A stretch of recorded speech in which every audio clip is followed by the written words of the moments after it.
اقتصادي ځان بسیاینه هغه مهال رښتینې معنا پیدا کوي چې یو هیواد د خپلو اړتیاوو د پوره کولو لپاره پر کورني تولید، صنعت او پانګونې تکیه وکړي. افغانستان هم په وروستیو کلونو کې د صنعتي تولید د پراختیا او د وارداتي توکو د بدیل موندلو په برخه کې د پام وړ بدلونونه تجربه کړي دي. د صنعت او سوداګرۍ وزارت وايي افغانستان اوس د شاوخوا 330 ډوله توکو په تولید کې د ځان بسیاینې تر کچې رسیدلی دی.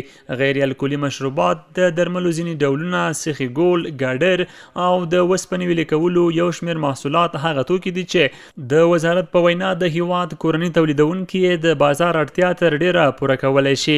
د ورکړل شویو معلوماتو له مخې په تیرو 5 کلونو کې په هیواد کې د فعالو فابریکو شمېر له شاوخوا 3000 څخه 4500 ته لوړ شوی او په دې موده کې شاوخوا 450,000 کسانو ته په مستقیم ډول د کار زمینه برابره شوې ده. د صنعت او سوداګرۍ وزارت وایي د صنعتي ودې او پانګونې د پراختیا لپاره په بیلابیلو ولایتونو کې شاوخوا 150,000 جریبه ځمکه د صنعتي ښارګوټو لپاره ځانګړې شوې ده. د وزارت د معلوماتو له مخې یوازې تیر کال 576 شرکتونو ته د کار خونو د جوړولو لپاره ځمکې ورکړل شوي دي. د صنعت او سوداګرۍ وزیر نورالدین عزیزي وایي د اسلامي امارت له بیا واکمنېدو وروسته شاوخوا 5900 شرکتونو ته د فعالیت جوازونه صادر شوي او اوس مهال په هیواد کې د درملو په ګډون نږدې 2000 ډوله تولیدي توکي تولیدیږي. د کورنیو تولیداتو پراختیا یوازې د فابریکو او کارخونو د شمیر زیاتوالی نه دی بلکې د هیواد د اقتصادي ثبات، د کاري فرصتونو د رامنځته کېدو، د وارداتو د کمیدو او د پانګونې د پراخېدو لپاره هم مهمه ده.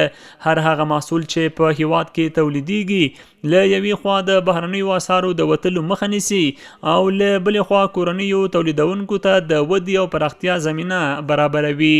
د صنعت او سوداګرۍ وزارت هم له خلکو غواړي چې د امکان تر حده له کورنیو تولیداتو څخه ملاتړ وکړي او پانګوال هڅوي چې په هغو برخو کې پانګونه وکړي چې هیواد ورته اړتیا لري.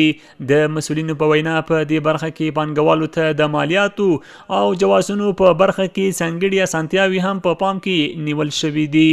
د افغانستان د صنعتي ودې دوام کولی شي له هیواد سره مرسته وکړي چې له یوه مصرفي بازار څخه په تدریج پر یوه تولیدي او صادراتي اقتصاد بدل شي.